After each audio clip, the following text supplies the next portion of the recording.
joining us, as I said. And if you heard that, that's just advice that we are recording this event. So if you did want to watch it back at some point or share it with colleagues, we'll be sending you the link to the recording afterwards. So good to see you all this morning.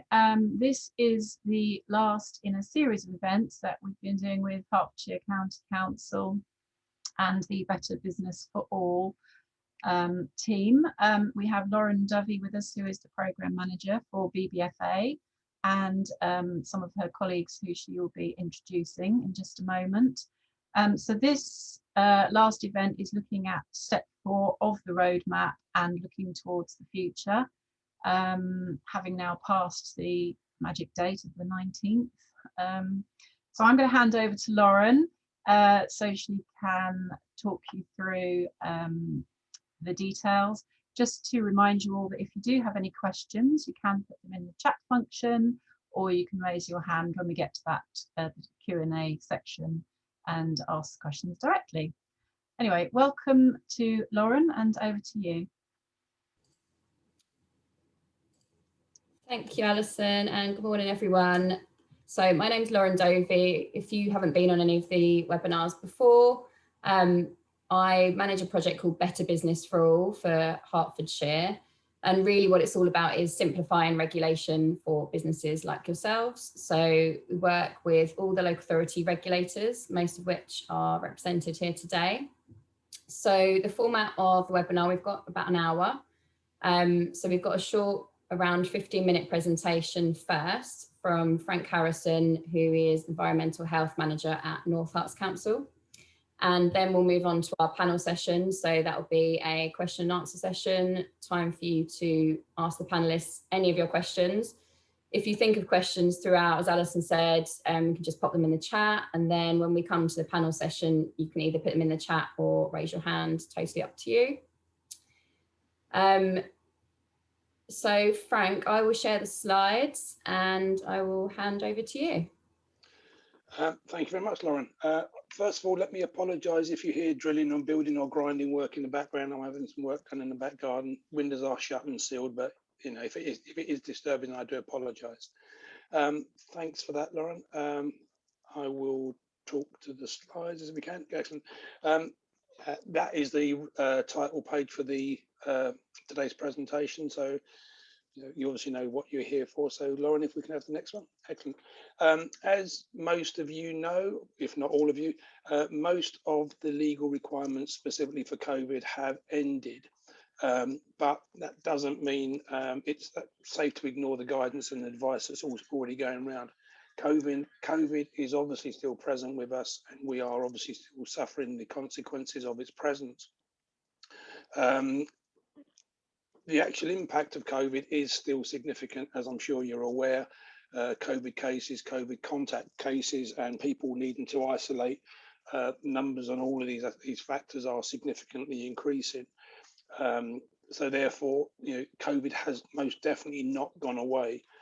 The difference is, if I can summarize it, the emphasis on managing it has moved from away from the legal requirements to a personal responsibility assessment. The problem with that is that, that's obviously need to be clarified in many circumstances. But, hopefully this presentation will give some sort of idea and guidance towards that. And as I said, if any of you have any questions, or sorry, as I mentioned before, if anybody has any questions, please put them in the chat. We'll try and answer those later. Or as Lauren mentioned, there will be a Q&A session later on. So if you can wait, leave your question till the end, that'd be very helpful.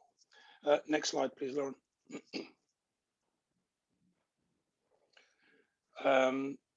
My machine to catch up, thank you.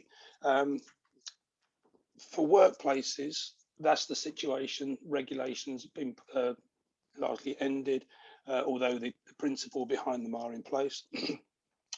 What that essentially means for you is that even though most of the COVID requirements have been has ceased, there is still the overarching health and safety legislation which is in place, and that shifts the onus on you guys as business operators, business managers, and the like, to ensure the safety of your staff public and anybody else who comes in contact with your business.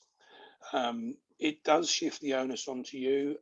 You need to identify what's appropriate for your business.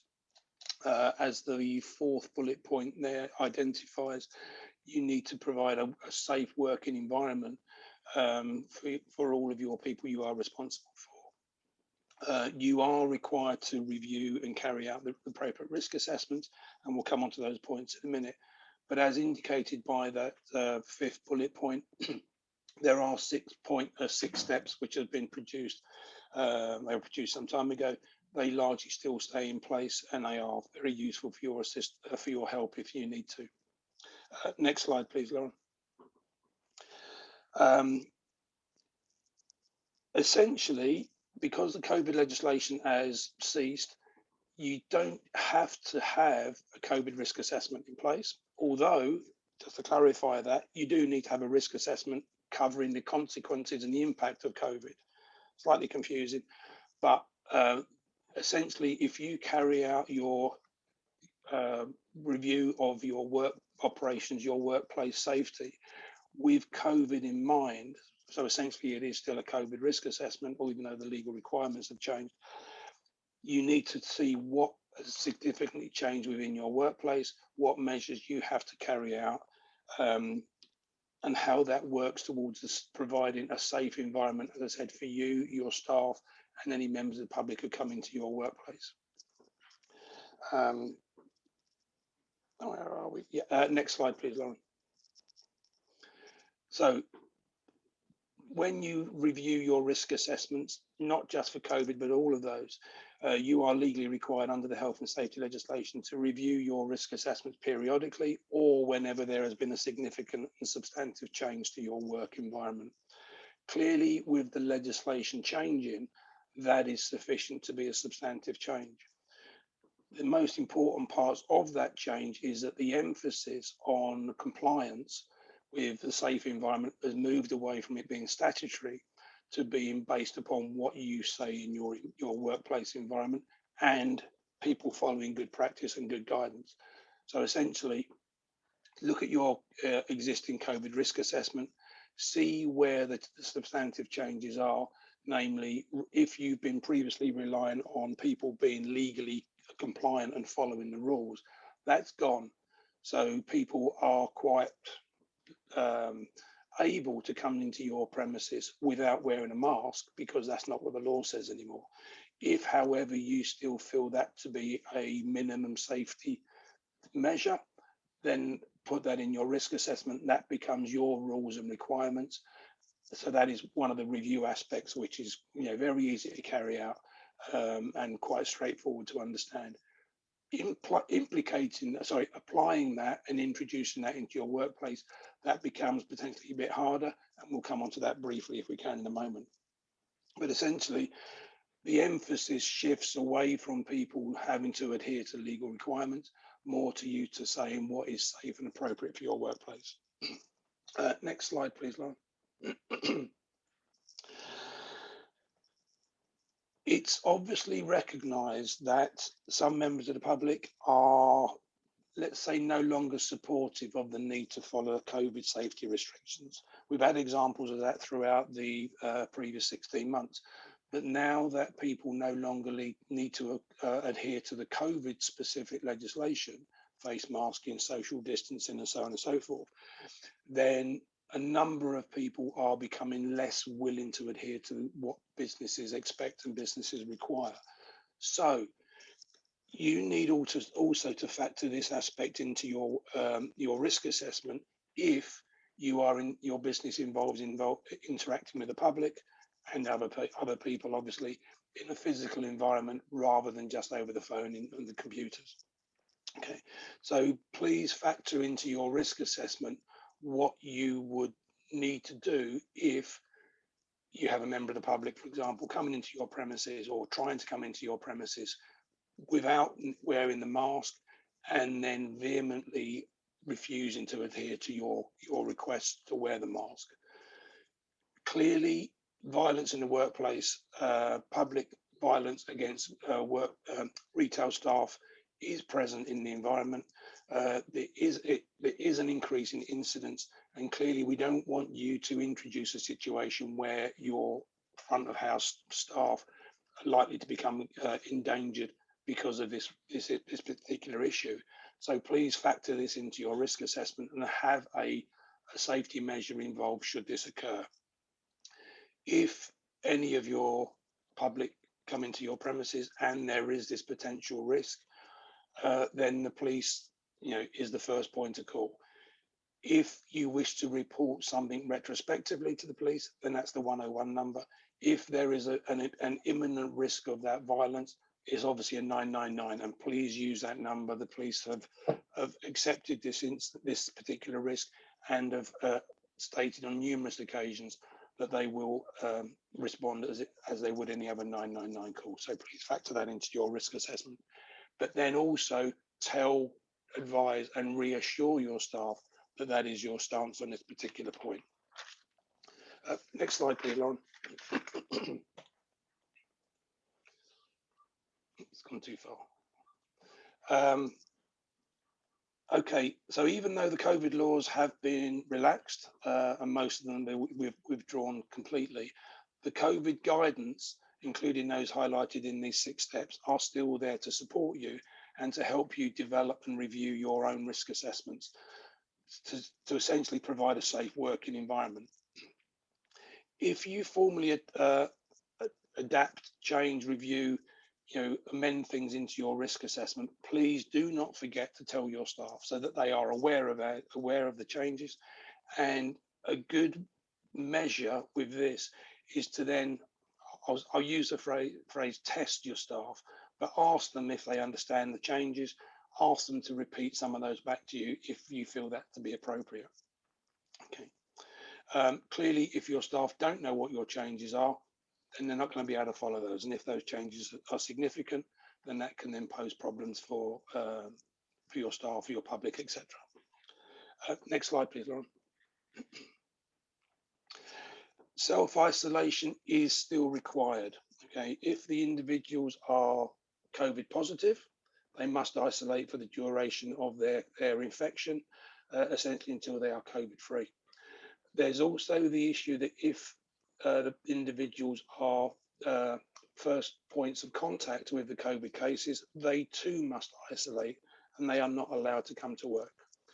That isolation notification is, as you probably are aware, track and trace and the COVID pings. They do require the individuals to self-isolate. I won't go into the legality of both points, but please strongly encourage your staff to isolate if they get notified by either. One of them is legal, one of them is advisory. There is, however, massive concern, as I'm sure many of you are aware, of the very dramatic increase in the number of contacts who are required to isolate and the impact that is having on businesses. There, as identified by the 4th bullet point on there, there are a number of exemptions from the need to self-isolate, the actual details of which are still being clarified and confirmed. A message was sent out this morning, or only this morning, to clarify that a bit further. But in every case, it is a case-by-case basis. If you feel your staff or your business qualifies, then it is for you to apply for that exemption to the Director of Public Health and his team. Although obviously, please appreciate if he's swamped and inundated, then that request will take some time. But it is only that the exemptions at the moment only qualify if the individual has a certificate confirming that they are exempt. Okay, and as I said, there is ongoing review of the legislation to change and amend that. So what you hear today may be different by next week. Either way, make sure that your staff, your colleagues, your business is aware of all these aspects of it. And as on the bottom point there, if people are financially disadvantaged because of the need to self-isolate, then there is potentially some level of income support they can request and claim for. Okay, next slide, please, Lauren. as has been clearly identified throughout most of the pandemic, certainly during the last wave, provision of adequate ventilation is critical in controlling the spread of virus. One of the regular questions that arises is, what does adequate ventilation mean? Now, clearly, if you leave your doors and windows open and you've got a through draft of air, you can feel the air moving, then that indicates you've got more than enough ventilation. However, if your business just has windows or doors at one end, on one side, the likelihood of the ventilation being successful throughout the whole of that premises, that unit, is far more reduced. So by all means, I'll encourage the use of fans within that space to help encourage the air movement, although be conscious and conscientious. Just keep the air moving at a quite slow rate. That would include improve airflow movement. One of the things that's being considered is whether or not the use of carbon dioxide monitors or even carbon monoxide monitors, either will suffice, is whether they can be used to show whether an area is poorly ventilated. To be honest, the science is still out on that particular point. It's not clear whether there is an automatic indication of a high level of carbon dioxide or a high level of carbon monoxide directly linked to poor ventilation. But clearly having those monitors in place even for other purposes is more than able to give some guidance. As at the bottom bullet point shows there is more information on ventilation, and those particular points can be looked at and can be considered. But essentially, if you're able to open your doors and windows to allow a through flow of air, then that is the recommended and the best alternative. I mean, clearly at the moment, we're on the tail end of a mini heat wave. So heating, cooling, etc. Heating isn't going to be a problem in your premises. Whether leaving the doors open will cause your premises to increase so it's too hot, that's another point, but highly unlikely. However, I will obviously flag up that as we move towards the winter, then the need to maintain ventilation will continue, and it will become less popular if you're working in a fridge, just because you need to keep the doors open. However, please bear this point in mind. Ventilation most definitely helps to reduce COVID spread. Next slide, please, Lauren. Likewise, cleaning, making sure you're cleaning surfaces using sanitizers. It has definitely been shown to be an effective way of controlling the spread of virus. The sanitizers to use for COVID is at least the 70% alcohol sanitizer. But please use that where possible after you've hand washed. Good hand washing, normal soap and detergent, 20 seconds at least, works very, very effectively. The sanitizer then helps. Can I draw your attention, however, on this point? There is an increase in incidence of people just using hand sanitizer and not the hand washing. And this has shown an increase. It may be normal, it may be seasonal, but it's certainly seen an increase of food poisoning outbreaks, specifically the norovirus or winter vomiting bug, those viruses that shut schools, shut hospitals down. That virus is not killed or not destroyed by sanitizer, the alcohol sanitizer. So if you're just relying on a hand sanitizer, you're not controlling the spread of the norovirus. So please use normal hand washing, good detergents, good hot warm water, 20 seconds. That will destroy the norovirus. Okay. Next slide, please, Lauren.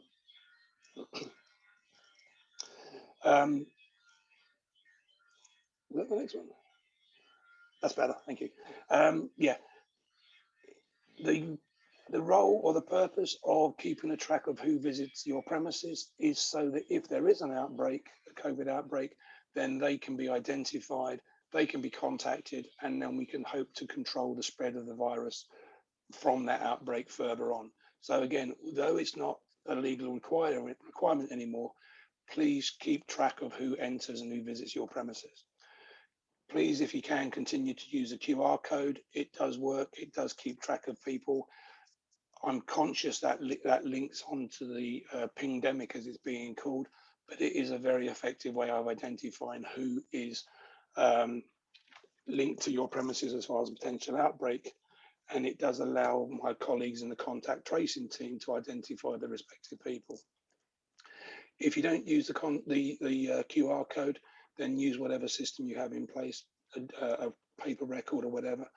That will also work very well.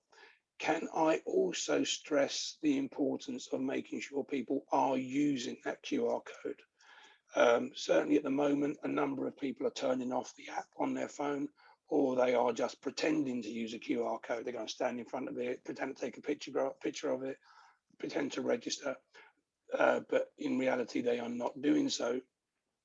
That way, they will not be pinged, and therefore not disrupt their family life too much or their work life too much. But if you are using the QR code, please ask to see the tick that the record has been recorded in that phone. Okay, that will then make sure that people are actually using it. Next slide, please, Lauren.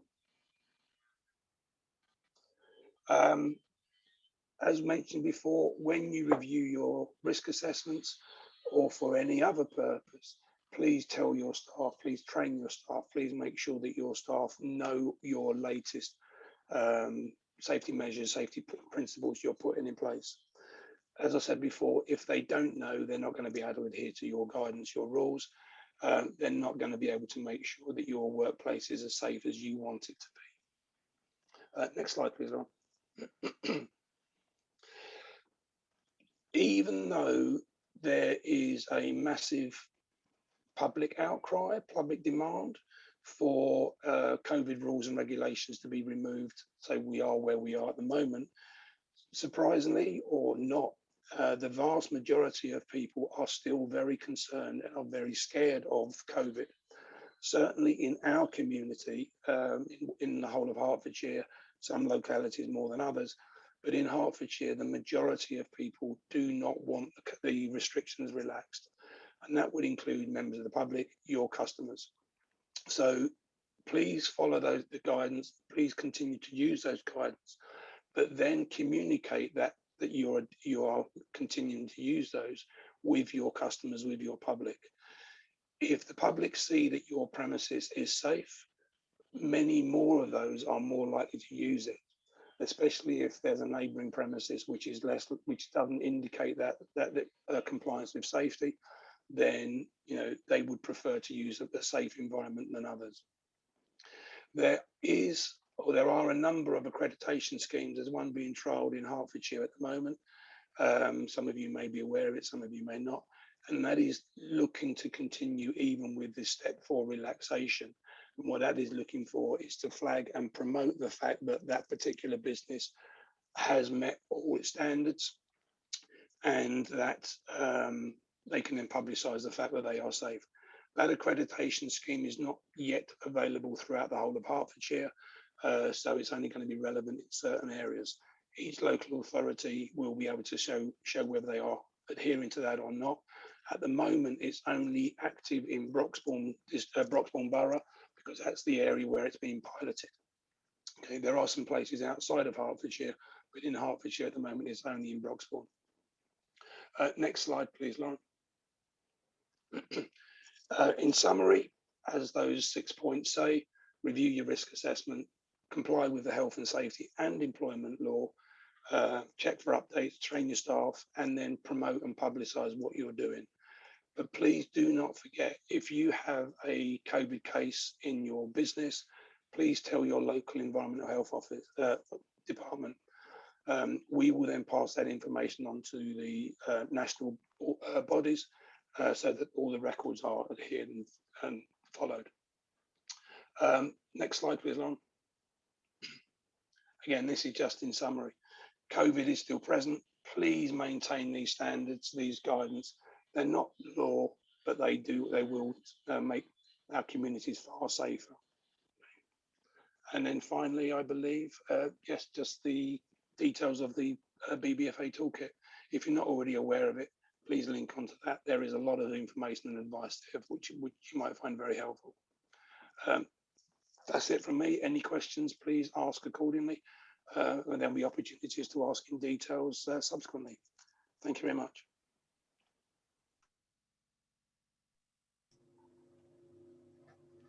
Right, thank you, Frank. A lot of really useful information there. I think we've already got some questions in the chat, which is great.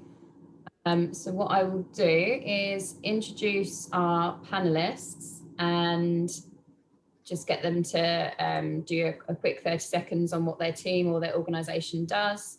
And then we'll come to the questions. But as we said before, keep putting them in the chat or raise your hand if you want to as well. Right, I will go around my screen. I think are we pinging the panelists on the screen? So I'll start with you, Kieran, as you're already there. So can you introduce yourself and the Growth Hub, please? Thanks, Lauren, and good morning, everyone. My name's Kieran Thorpe. I'm one of the business advisors at the Hertfordshire Growth Hub. The Growth Hub, if you're not aware, is the central point of access for business support in Hertfordshire. We're delivered by a consortium of organisations, including the University of Hertfordshire, the Hertfordshire Local Enterprise Partnership, and indeed the Hertfordshire Chamber of Commerce. The Growth Hub is the place to come for support and guidance for your business. We know what help is out there, how to access it, and we are here to help you. There's a lot more I could say, but if you want to find out what support there is for your business, the best place to start is to go on the Hertfordshire Growth Hub website.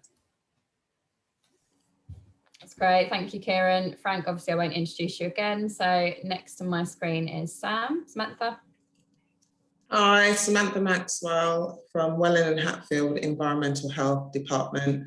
We're responsible for supporting businesses and dealing with any COVID complaints, COVID compliance and enforcement of health and safety. So looking at things like your risk assessments as well. Right, thank you. And Nathan? Yeah, Nathan March. I'm the licensing team leader at the Cornwall Borough Council. We deal with a number of different types of licensing, including premises for alcohol and entertainment and gambling, pavement licenses at the moment as well, and taxis, skin piercing, tattooing, all of that sort of thing. So we're responsible for issuing licenses and also ensuring that people comply with those once they've been issued. So if there's any questions in relation to conditions that you might have on your license or how you operate at the moment and what sort of support you can get from us, I might be able to help. Nathan and Kathleen, I'll come to you next. I'm Kathleen from Hertfordshire Fire and Rescue Fire Safety Team. I'm a Senior Fire Safety Inspector and we are responsible for enforcing the Regulatory Reform Fire Safety Order. Great, thank you, Kathleen. And we've also got Chris Troy here today as well. So I think, Chris, you can join the panel as well as our ventilation question panelist. Yeah, so my name's Chris Troy. I'm one of the environmental health officers at St Albans Council, as with a lot of the other environmental health officers out throughout Hertfordshire.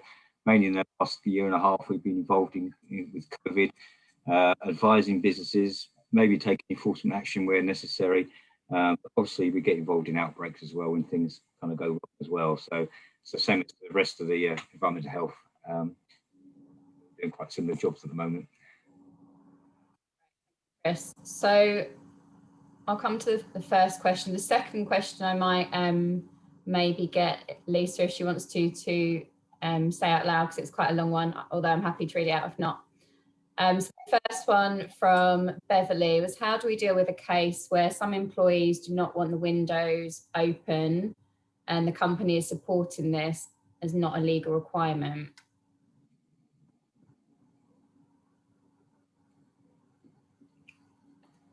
Anyone want to take that one first? Do you want me to take that, Lauren? Yeah, if you're happy to. The way the question's posed is correct. It is not a legal requirement to open the windows. A lot of workplaces do not have openable windows, and the only means of access is it through a door. You know, a lot of places have air conditioning and the like. The question I would then put back to that particular business is, what other measures are you putting in place? Ventilation, as I mentioned, as we all know, rapidly reduces the risk of the virus being spread, but there are other ways of doing it. You can maintain social distancing within the workplace. You can use masks and gloves. You can use, obviously, the antiviral sanitizers. You can use screens and partitions. Many of these additional measures can be, or their importance can be reduced by using ventilation. And it's just that all these different measures need to be used in combination in one format or another. So if the workplace refuses to open a window, then we would just need to clarify exactly what other options are being used. That would essentially be the answer. If, however, the workplace refuses to put anything practical in place, then that realistically, that is a potential breach of the health and safety legislation, because your workplace is not rendered safe or not considered safe. And unless you're able to show to the contrary, as I said, that is likely to be a breach of the health and safety legislation. So just please bear that in mind. And especially if your risk assessment says that you will use ventilation or another means, then you need to adhere to those. That information can be passed on to the respective employees. But yeah, there are a number of options that you can use, but just make sure you're compliant with the health and safety legislation and it is reflected in your risk assessments. Thanks. Thanks, Frank. Chris, do you want to add on to that one? Yeah, Frank, I literally just to reiterate what Frank was saying, that basically it is actually a contravention of the kind of welfare regs and the Health and Safety at Work Act. So definitely when you're looking at sort of situations, and we've had a few of those where, for example, we've had kind of basements, maybe restaurants in basements, and there's been a lack of ventilation. And, we're dealing with it obviously under COVID, but now obviously some of those regulations have been restricted. There's still a requirement to have adequate ventilation. So actually, we can serve notices under the welfare regs where that's appropriate. But just anecdotally, we have come across quite a few situations where, you've got crowded spaces in basements, unventilated, and that's the biggest risk of them all.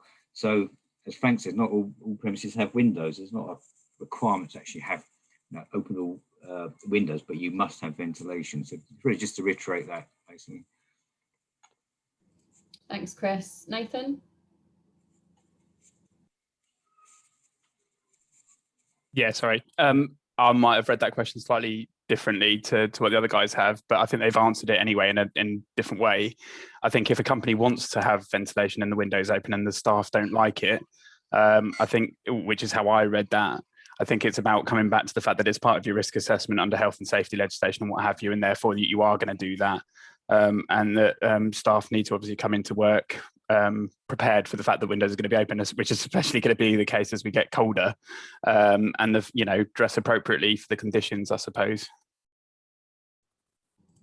Yeah, I would just add to that. I know we say this all the time, but the importance of communicating to your staff why you're doing things. I think sometimes they think you put these measures in place, and obviously they don't want to feel cold, but there's a reason why you're doing it, and it's for their safety. So I think, even though it's kind of stating the obvious, reiterating for them that this is their safety and actually something you have to do legally as an employer to keep them safe under your risk assessment, and I guess try as best you can to get them on board. And they're all, they're going to have different views. You might have some staff that want the windows open, some don't, but ultimately, it's a difficult decision for you to make as an employer, but the most important thing for you is keeping them safe, and it's your responsibility. So you'd hope they would be kind of understanding to that. But I think as much as you can keep that communication going, explain why and how it benefits them, then hopefully they'll understand the reasons for that. I think the other thing to consider is, if there are people who are in a certain part of the building and they don't want the windows open, then maybe you need to look at moving their workstation. And if it's possible, in some of the environments, rotating staff as well, so they are also moving around if the job permits that. But if it's a fixed workstation and it's near a window, they don't want the window open, then you need to move that person. Yeah, good idea. Yeah, if you accommodate them in any other way, then look into other options. Definitely a really good idea. Some businesses will have those options and some won't, I suppose. So next question from Lisa. Do you want me to read it out, or do you want to? I think Peter was putting his hand up, Lauren. Yeah, I've got two questions. COVID passports. Last night I went dancing for the first time in 18 months, and straight away we were into COVID passports. They would not let anybody in the building unless you had a COVID passport. We had to go download the app, which is fine. I don't have any problem with that at all.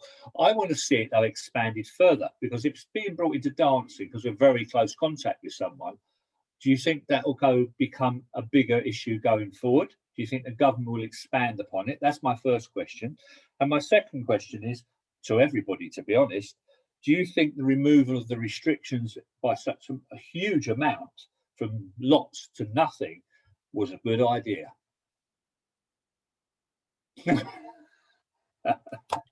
In one word, I can answer the second part of your question. No. But who am I to say? Again, I'm happy to take the first part of that. The second one is, as Sam suggested, it's, yeah, from most of us, it's obvious what that answer is. I'm happy to take the first pass if you want, Lauren. The issue of COVID passports is at the very least twofold. From a government stance, and a number of the ministers have already said this publicly, potentially they are a very good idea, and potentially they are going to be required in a number of environments.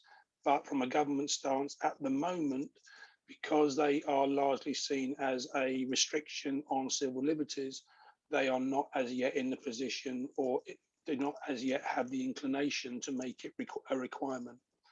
The second part of that, however, is that because they are present, they are available, and they are useful by an employer or a business or a location or whatever it happens to be, to show the COVID status of that individual, i.e. they are likely to be a far lower risk than an increasing number of businesses are putting this as a requirement.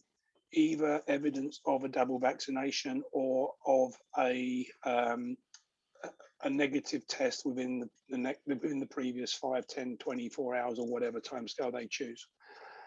Each commercial location, most commercial locations, most businesses have the right to refuse access to the public or to anybody else if they feel that to be a safety issue.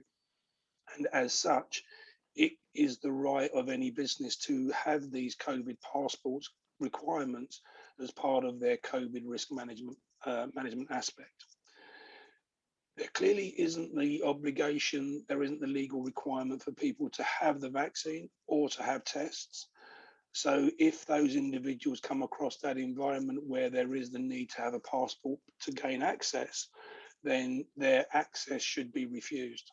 That's one of the areas where there is a potential risk for violence. So, you know, for businesses to please be aware of that risk. But if you come across that situation, like your dance club the other day, then just be conscious and agree to go along with needing to show that pathway, that access.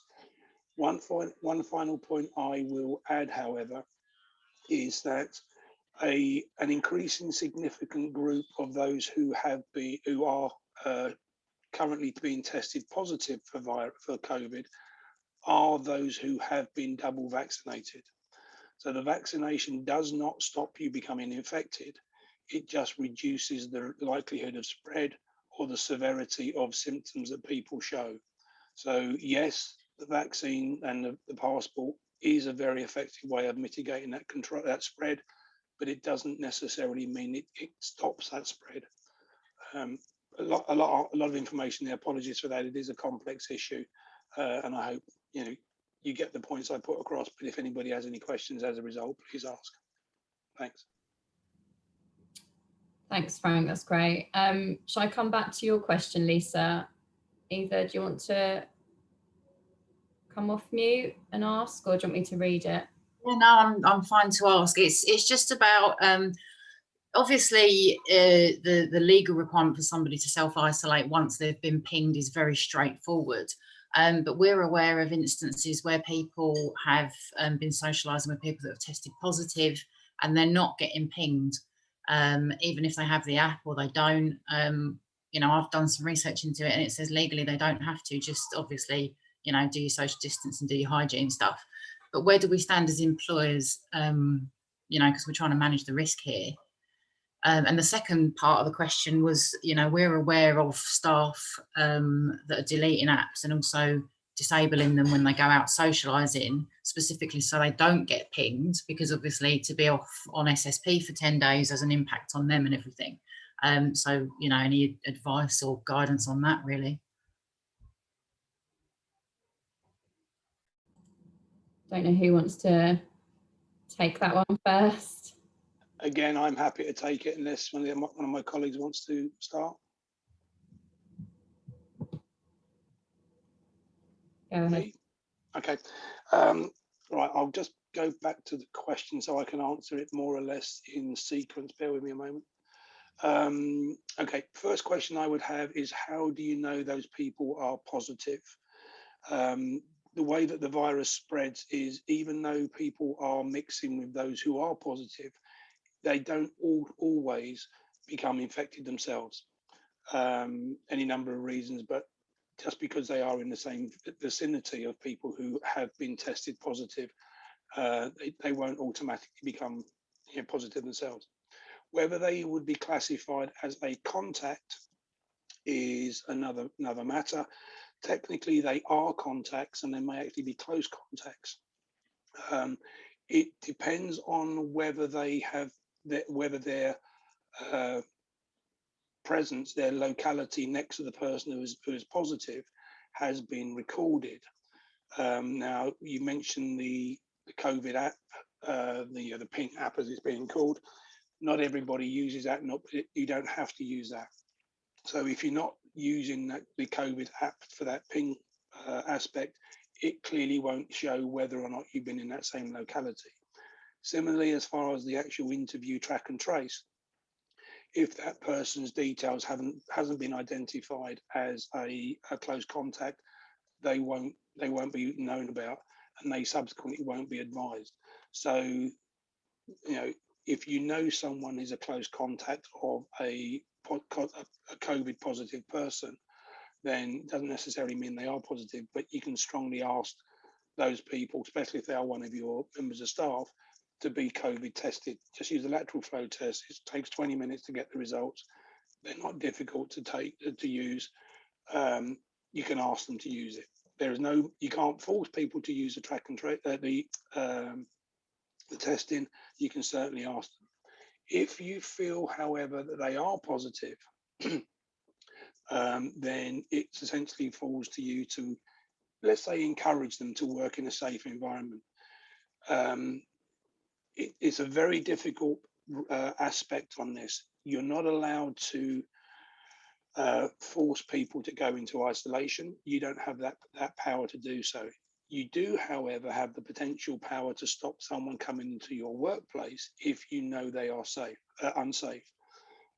Now, whether you want to stop them coming in for a fortnight, whether you want to get them to work, you know, as Billy No Mate, sitting in the middle of the field just in case they might be positive, whether you've got a stock cupboard you can lock them in. Obviously, I use some sort of flippant examples, but it is a very difficult situation. One thing I will add, if you know somebody is positive, yet they refuse to go into self-isolation, that is a breach. It's an offence. They are breaking the laws. They can be required to go into self-isolation either by the police because they're breaking that law, or the Director of Public Health can serve an order on them to render themselves in a safe situation. Likewise, we as local authorities can use similar legislation to make sure that person is detained until they are rendered safe. It's very draconian legislation, and we obviously prefer not to do that, but the legislation is there if we need to.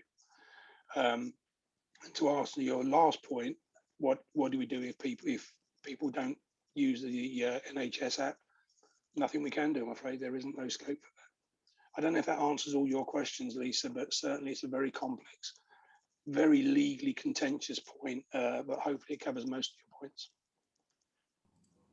That's great. Thank you, Frank. So the next question is about, can staff be asked to inform HR or their health and safety team about where they're going on holiday due to the obviously red, amber, green ratings given to different countries? Any thoughts around that? I know I've had a few businesses ask a similar thing. Sam? Yeah, I would say yes, they would need to.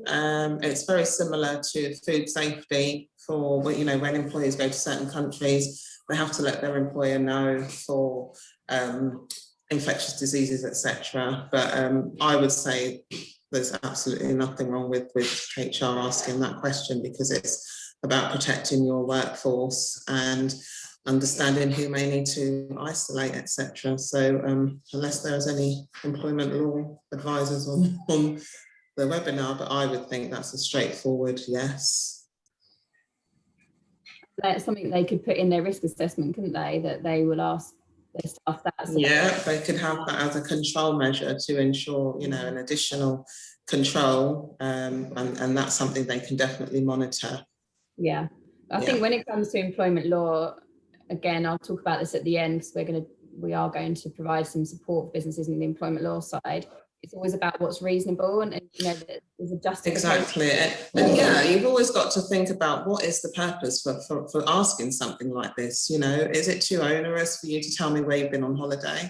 I don't think so. If it's going to keep you, your colleagues, and our customers potentially safe, then, you know. But I think with anything that you potentially want to have as a policy, if you include it in your risk assessment, then that's a good way to get it in there. And, you know, your employees are then made aware that this is a requirement of our risk assessment because we've identified it as a potential hazard. Therefore, we're putting in control measures in place to reduce the risk of anyone being.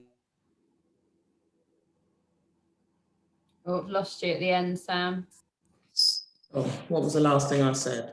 Last sentence. I think I was saying, yeah, as long as you're communicating with employees and letting them know why we're doing what we're doing, letting them know that we've identified these things as a potential hazard, therefore we need to control it by putting X, Y, Z measures in place to identify, to reduce the risk to both yourselves and to anyone else who we owe that duty of care to. Definitely. Nathan? Yeah, I was just going to add to what Samantha was saying. I think it's just about there, and I think she's sort of getting at that. But I suppose for me, I would be saying, if you're going to ask the question, what you're going to do about it in terms of what the answer is, it's all very well saying it's in your risk assessment. You're asking this question because of this, this and the other. But there's no point asking that and no justification for asking it if you're going to carry on as normal if they tell you that they have been somewhere. So the final part of that risk assessment is, what do you do with that person when they come back, and how are you going to manage that? Definitely. Thank you. Frank? Thanks, Lauren. As Nathan and Sam mentioned, the critical part about this is communication. Yes, put it in your risk assessment. Yes, put what you're going to do about it aspect, as Nathan just mentioned, but then tell your staff why this is in there. Yes, it's for infection control. It's to stop the disease, the risk of the virus being spread. But don't forget also is that if members of staff go to the amber or red countries, then they have a legal requirement to isolate to some extent upon their return. So if they then break that, if they go to an amber or a red country and not tell anybody, then chances are someone's going to find out about it. May not be directly from the employer, but certainly friends and indirectly probably the employer through social media. Where do you post your postcards? Where do you show everything else on the social media these days? But then also there is a very strong likelihood that person is going to be contacted by the track and trace system, because that's linked into the red countries that border control. So there will be that roundabout way that people will be advised that they've just come back from a red country, and therefore request that they then isolate, especially if they have to go into a COVID hotel. I think your employer might find out if you don't turn up for a fortnight. But more importantly is the why. if any employee comes into your business and knowing they are positive, they run the very good risk of shutting that business down for a significant period of time. They run the very real risk of putting that business in danger. If that business has to close down because it becomes a centre of an outbreak, excuse me, that's going to have a massive impact on the business, on the workforce. And with a lot of businesses at the moment, many businesses are in serious financial situations. Being the employee who makes that danger far more greater and poses an additional risk to the business is not good news. It is prudent for the business to factor this into their risk assessments, not to encourage their members of staff to tell them, but what happens if they are then a source of outbreak for whatever reason, not because of holidays, but just coincidentally, and to factor in whether there are any additional measures that the business has to consider. When, at what point does it say, I haven't got enough staff, we're going to close down for a while, or whatever. Factor that also into the risk assessment, but as Sam and Nathan said, communicate the reasoning why to the members of staff. You'll get people on board then. Hopefully that should work properly that way. Thanks.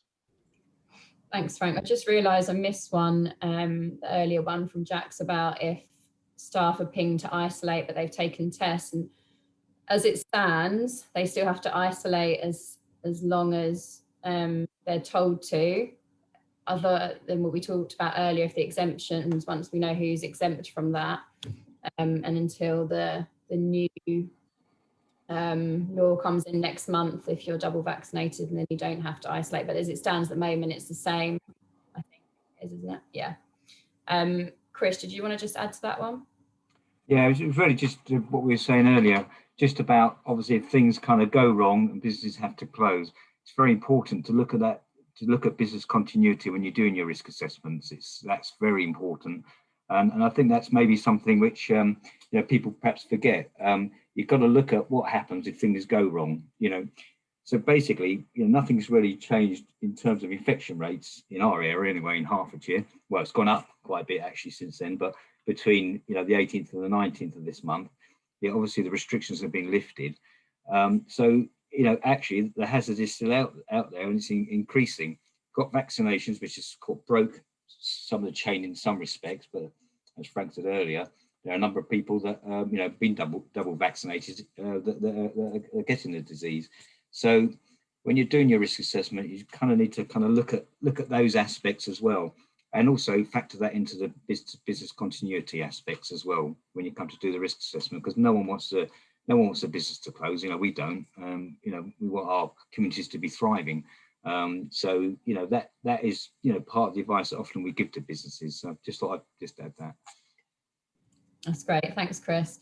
The final question I'll probably come to a few of you on, and then tag on some others that we'd had through as well. So just kind of is asking general understanding what businesses are doing in terms of, are they asking staff and customers to keep masks on, social distancing, testing, etc. So Kieran, if I come to you first, on that, any contact you've had with your businesses through the Growth Hub, what's the kind of general feeling? Yeah, I think rather than throwing caution to the wind, people are cautiously sort of dispensing with some of the requirements previously, but no one seems to want to go too fast, and there's good reason for that. But I think generally businesses have tried to accommodate their customers where possible throughout the last year or so, and by talking to not only the staff and continuing communication with your customers, you'll understand what their attitudes are. The question previously about COVID passports, it's important to understand what your customers, particularly key customers, think about that, and then only then can you plan what might happen if, for instance, they choose they're not going to go along with that, and they may not be a customer of yours anymore. But I think generally businesses are taking it slowly and safely as possibly as they can. And I think we've all seen that when we've gone out there in the wider world and go shopping. Most people are still wearing masks. Yeah, definitely. Thanks, Kieran. And it just comes back to this thing about, obviously businesses have got the onus on them to keep their staff and customers safe at the moment, and they have to balance that with what their customers want. You know, do they want them to have all these measures strictly in place? Some might want them to take them all away, and again balance that with keeping the business going, sustaining the business. So it's, you know, it's a bit of a balancing act at the moment, but yeah, it comes back to communication as well and risk assessment. Just to mention, I was just going to come to a few more of you on that question, so we might run about 5 or 10 minutes late, so hopefully that's okay for everyone, but obviously feel free if you need to leave just to leave the call as well. So we'll just carry on for a few more minutes. So just wanted to come to Kathleen for you on that one as well. I know the fire protection team haven't obviously been getting out doing too many inspections at the moment, but any kind of thought from premises that you've been visiting, or premises you've spoken to, what the kind of feeling is? And could you just add something else along on the kind of fire risk assessment element of this as well? As you say, we haven't particularly been out places because obviously we understand that businesses are trying to reopen, so we don't want to necessarily to put an unnecessary burden on them. But just we want to remind businesses to review your fire risk assessments, especially if you've been shut for the past 12, 18 months, and remind you to redo all your testing within the premises, your fire alarm, your emergency lighting, refresh staff because you may have brought in new staff or staff that have been off for a period of time, just reminding them of all the things. If you've had to change the layout of your property to encourage social distancing or one-way systems, etc., then take that into account in your fire risk assessment, but also look, is that impinging on any exits maybe? Because as I say, you may have created a one-way system. It's just those sorts of things we want to remind people just to keep going with. I know it's another thing in the mountain of things that you're being expected to do from all other agencies. But if you do have any queries over stuff, you can contact our admin team and they will put you through to a relevant officer in your area because different officers cover different areas. Do you give them those details, Lauren, or do you want me to say them? Yeah, so I think we will share the slides and then we can include all the contact details of different teams as well. So yeah, that's great, thank you. So yeah, it just kind of reiterates that obviously everything is still thinking about COVID and health and safety, but there is the other legislation there and businesses to, you know, it's just those reminders about fire safety and, you know, that everything is still there and continues that you need to comply with as well. Just wondering, Nathan, on the kind of licensing side of things for licensed premises, is there anything worth mentioning for businesses that have a license in terms of just everything we discussed today? Just tending to be very similar to the other places, really, like the supermarkets and what have you, where I think some places might be a bit stricter in terms of still expecting people to wear masks and what have you. Seeing people returning to ordering at the bar, which is a bit unusual now. And then others that are just sort of leaving it to customers to make that decision. And I think because there are so many businesses that have put out communications saying, please continue to wear a mask when you come in, I think people are just carrying them around and tend to put them on anyway. I think the challenge with the masks is obviously that you wear a mask and it protects other people rather than yourself. So it's not as simple as a lot of things where you would usually say it's up to you. Although I've seen some businesses that are saying that and they're asking people to just respect each other, which I think is a really important message at the moment, because when you see it through social media and what have you, there's very strong views around whether people should be wearing masks or not. And the biggest challenge with that, like I say, is the fact that you're wearing a mask for other people or you're choosing not to wear a mask, and the implications of that are on others. So it is a really challenging situation. From our point of view, we do have some legislation, particularly with taxis, that mean that normally they're not allowed to refuse customers, but unless they've got a reasonable excuse. And what I would say is that we would certainly say it's a reasonable excuse if a customer wasn't prepared to wear a mask unless they were exempt under the legislation before. We think that's fair enough, and that's a business obviously in its own right. So if a driver's happy to take people without a mask, that's fine. If not, then we'd support them in refusing that. And with pubs, the same thing really. At the end of the day, it's up to the person running that pub what they think is the right approach to take. We certainly wouldn't be taking action against pubs that were requiring or not requiring people to wear masks. But then it comes back on sort of environmental health again, and that health and safety, and whether risk assessments are in place and all of that sort of thing. you know, same as what we're talking about with ventilation, really. Ventilation is obviously a very big aspect of what you can do, but it's one aspect. Same goes with the masks. Masks is one aspect of what you can do to protect people, but it is only one part of that. But it is a very challenging situation, particularly when there's no law now to support it. That's great. Thank you, Nathan. So hopefully you had a few different views there from different teams, seeing businesses in different ways. So I think that's a good place to end the Q&A. So one last thing we just wanted to do before I hand back to Alison is a poll, like we've done on the other webinars, just to gauge how helpful today has been for all of you. So if I could ask Georgia to get the poll up, it should just be a couple of questions on your screen.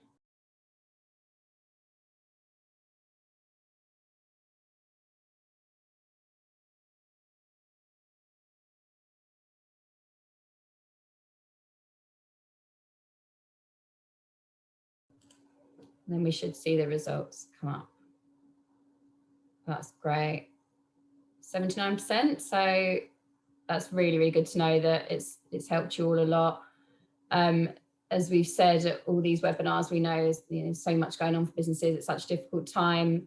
But the reason we're doing these is to hopefully make it slightly easier for you. And these teams are there to support you. So we will share the slides, we'll share the contact information. Like we've said, any help you need, risk assessments or anything around business, anything kind of moving your business forward in general, the Growth Hub are there to help with, and then anything regulatory, obviously the teams in your local council are there to help with, and county council as well.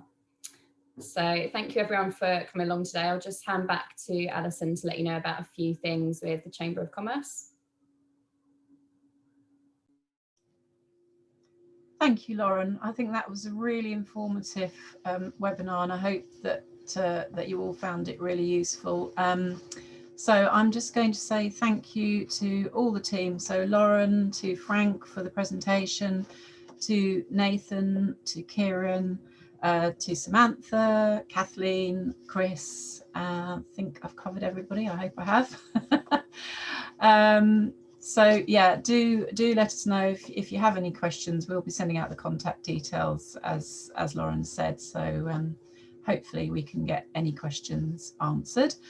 Just before you go, one more thing I just want to mention, which you may have already heard of, and you may have already actually attended, some of you, and that's the Peer Networks programme.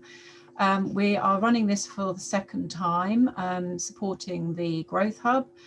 And for those of you who don't know anything about it, it is a nationwide government funded programme, so it's free for all participating companies, and it supplies support for local businesses, in particular during this difficult period. The objectives are to share good practice with like-minded businesses, and provide the possibility to discuss a range of topics and get some positive actions out of that. The criteria for qualifying is that the business has to be more than a year old, it has to have a minimum of 5 employees and a turnover of £100,000 and above, and to demonstrate aspirations for growth. So we'll send out some details about that in our email to you in the next few minutes or later on today, and a contact detail for my colleague Amy, who's running that programme. So any questions can go directly to Amy. Thank you all for attending, and we'll look forward to seeing you again very soon on another Chamber webinar. Thanks all.